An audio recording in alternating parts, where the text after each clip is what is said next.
Lou Hamer here on Democracy Now!, democracynow.org, The War and Peace Report. I'm Amy Goodman with Juan Gonzalez. We turn now to a new film that looks at what happened in 1944 when a 24-year-old black mother and sharecropper was gang raped in Alabama and refused to be silenced. This is a clip from the trailer of the documentary The Rape of Recy Taylor. Saw the car pull up behind me, some white boys. I mean, they ain't said nothing about what they're gonna do to me. This bitter earth. They put me in the car, then went blindfold me. What the fruit it bears. I was begging them to leave me alone. Don't shoot me. I got to go home to see about my baby. They wouldn't let me go. I can't help but tell the truth. What they done to me. That was Recy Taylor herself describing what happened the night 6 white boys abducted and brutally raped her as she walked home from a church service in Abbeville, Alabama. After the men raped Taylor, they left her on the side of a deserted road where she was found by her father. This is another clip from the film, The Rape of Recy Taylor. This starts with her brother, Robert Corbett, followed by her sister, Alma Daniels. They explain what happened to Recy Taylor the night she was raped. What they did to her. And you know, my sister didn't have any more kids after that. And never got pregnant after that. And they didn't only just have sex with her after they got through mutilating her. They played in her body. I don't know if she was feeling pain or what. That was after they kept her about 4 or 5 hours down in the woods. See them guys one night. They said they wanted her to act just like she was in bed with her husband. The boys had warned Taylor repeatedly that they would kill her if she spoke out.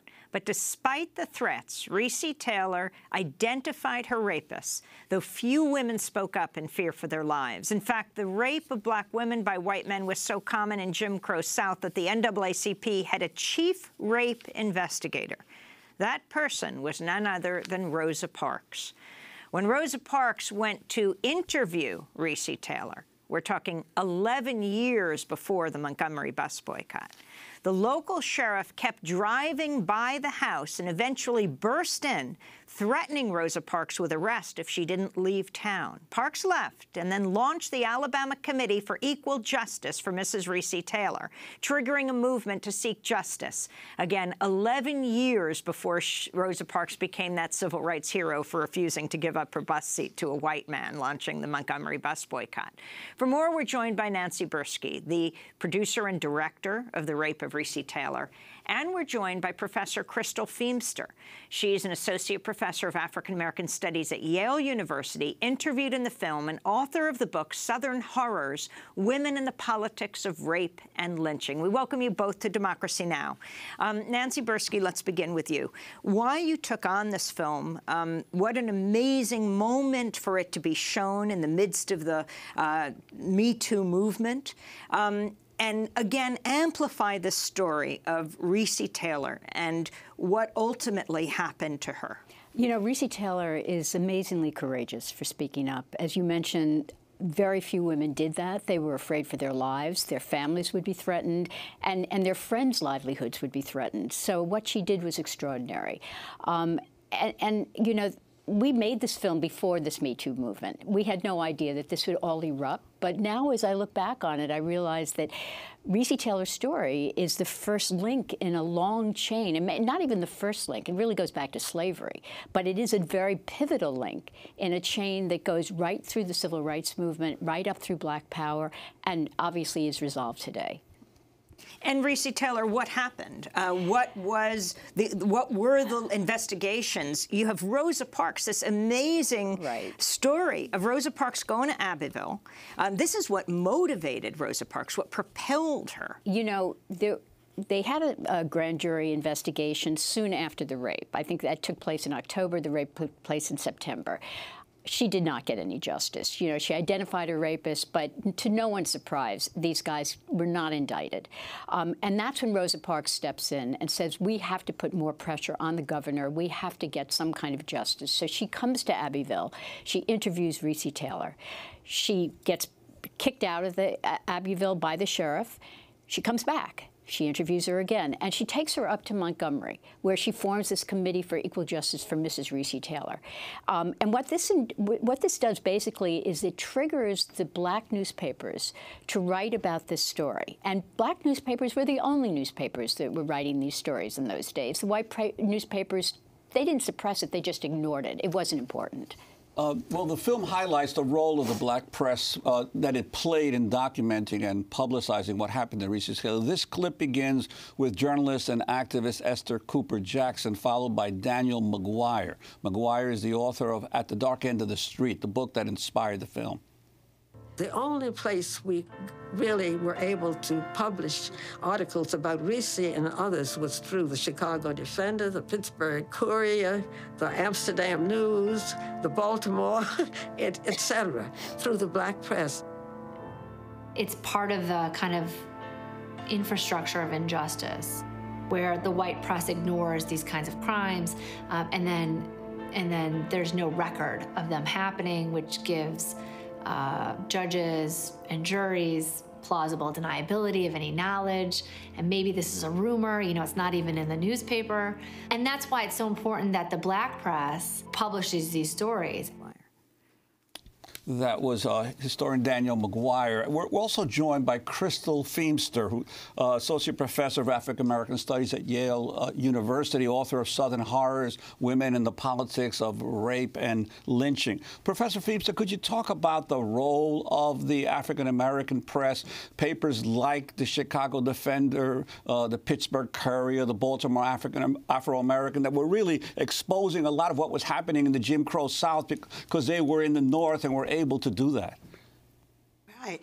The African-American press, of course, played a huge role in exposing white violence, particularly against African-American women and men throughout the Jim Crow South. Most often those stories were stories about rape were told through the stories about lynching, right? And that's what my work has focused on, that sort of longer history. And we can't think about the press and not think about Frederick Douglass's newspaper or Ida B. Wells's anti-lynching campaign and how black folks have mobilized the press. I mean, we can think about in this current moment how folks mobilize social media as an outlet, but yes, African Americans and the black press were key, not just to Recy's case, but to all the work that black organizations like the NAACP were doing in the early 20th century. So yes. Can you talk about what happened to her? What happened to Recy Taylor? The astonishing fearlessness after she's raped, and they tell her, we will kill you unless you promise not to say a word. She immediately spoke out. And talk about the investigations that led to over the decades. This story haunted Alabama for decades. And then what happened in 2011 in the Alabama state legislature? Right. So much of what we know about Recy Taylor and her case comes from Danielle McGuire's research for The Dark End of the Street, and also from what Robert Corbett tells us, what Recy continues to tell us and continues to testify about even today, and we get to hear her voice in Nancy's beautiful film. But we know that Recy comes home. We know that she tells her husband, her father, what happens to her. She goes before 2 grand juries, right, to testify and identify the young boys who gang raped her that night. As we know, Esther Cooper comes in and does an investigation. There's a letter writing campaign, right? There are unions that organize, as we've already mentioned. The Black press picks up the story, and it's there that the story moves. It becomes not just a national story, but an international story, right? And the campaign for Recy continues, right? But ultimately, after those two grand juries refused to indict on behalf of Recy's case, as Danielle McGuire's work reveals, is that the movement moves on in some ways. And that's not to say that they're no longer invested in investigating rape cases of Black women, but the cases keep coming. There are new cases every day of Black women being assaulted by white men. And so they take on new cases and they try to push those cases forward. And Recy, goes back to her life and her family and continues to live, but has a hard life. We know that her daughter dies in a tragic car accident. We know that her marriage falls apart, but she continues to live her life and to speak out about what happened to her. She never shies away from that story or backs down. And I think she says it eloquently in the film that she had to speak the truth about what happened to her. And just because there wasn't justice in the case, she wasn't silenced. And many women who spoke up after her refused to be silenced. I think there is a long tradition of Black women speaking to sexual assault and sexual violence, even when justice isn't an option. Well, Nancy Buirski, in the film, you also include a letter from Rosa Parks where she talks about her an attempted rape against her by someone in 1931, much earlier. Correct. She is a nanny. In a white home, and of course, this happened frequently to nannies where, the caretaker, she was the caretaker. So she is approached by a person in the neighborhood, and she persuades him not to rape her. This is what's extraordinary. She actually talks him out of it. And that letter reflects her ideology and what she basically says to him. Let's go to that letter. Rosa Parks herself, the man whom she called Mr. Charlie, had come into the house where she worked while the family was out for the evening. He has a drink, puts his hand on her waist, propositions her. This is the film. I knew that no matter what happened, I would never yield to this white man's bestiality. I was ready and willing to die, but give any consent.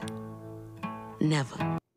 So that's Parks, who goes on to write, if he wanted to kill me and rape a dead body, he was welcome, but he would have to kill me first. It's extraordinary when you think that even she didn't speak up immediately. This letter is written years after that incident took place, and she used it as an essay to convey what had happened to her to many more people and ideally empower other people to speak up finally. But that's an example to me of how difficult it was to speak up in those days. One of the reasons that we know so little about this entire, what I consider an epic history, is that the few women who spoke up, if they did speak up, it was often not reported. We didn't find out about it. When lynching took place in the Deep South, that was meant to be visible. It was a tool of terrorism, and it was meant to tell people where their place was, Black African Americans. But women weren't treated the same way. They were raped also as a tool of terrorism, but it was also a rite of passage for a lot of these guys. And they had been brought up with a mentality that you have a right to do this. You have a right to take advantage of a Black woman's body. And so not only did the women not speak up, but neither did their husbands, because if their husbands fought back, they'd be lynched. I want to go to another. I'm sorry. Go ahead. No, I was going to say that I also think that, you know, what Rosa Parks' letter reveals, and I think what the film reveals, and the sort of longer history of sexual violence against Black women reveals, is that while Black women may not have had a public platform in which to speak out and to have an audience, that Black women resisted sexual assault, and the way that they spoke out often was in their behavior, in the way that they fought back, and that we see that resilience and that outspokenness in Rosa Parks' words to Mr. Charlie, right? And I think that that's where historians find a wealth of sources, right, around how Black women protested, because they didn't have traditional outlets, the white press, right, or an audience that was favorable or interested in sexual assault and violence against Black women.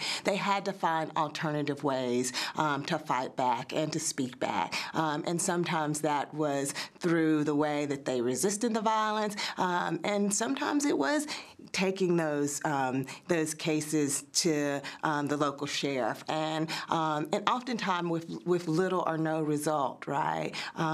So I think there may be a way to kind of think about the sort of spectrum in which, in ways that women do speak out, even though it doesn't sort of fit how we think women should be speaking out in kind of this Me Too moment. Because I think we all know that these things happen, right? And that there is a silence, but there is a way that that silence often speaks volume. So I think it's important, and I think that both Danielle and Nancy's work kind of reveals the kind of diverse ways in which women speak out and protest. And Nancy, what kind of pushback did you get when you went to the Alabama town where this all occurred to try to interview people about it, who were who were still alive? We tried to interview many more people who end up in the, than who you see in the film. There were white businessmen that we wanted to speak with, and they shut us out, basically. You see in the film a few relatives of the rapists who speak to us, and frankly, I was surprised they did. I think that on some level they're in some kind of denial because they use euphemisms to talk about what their brothers had done. So I'm not sure they quite, either they don't accept what they did or they don't know how to talk about it. But in terms of the African Americans, they were more than happy to speak, and I just want to draw attention to the incredible courage of Robert Corbett, the brother of Recy Taylor, who has made it his mission to expose this story even today. And what happened in the Alabama legislature in 2011? They issue an apology. And that's it. That's it. And you know, the Corbett family, Corbett and Taylors, they believe that's a little too late, but they will accept it. I mean, there's a tremendous amount of dignity in that family, and they will continue speaking of this. They will continue sending this message that this kind of thing should not happen. One of the things that's really important to know is that no one felt any shame. Recy Taylor felt no shame. There was no reason to. She knew there was a legacy to this kind of behavior. And she is alive today. And she is alive Recy Taylor today. in She's Alabama. Still here.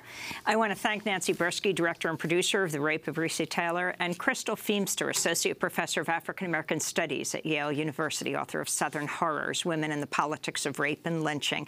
And we'll end again on the headline that came out this week. Tarana Burke, the woman who founded the Me Too movement, will be ringing in the new year in New York. She'll be there at midnight as a woman who has spoken out.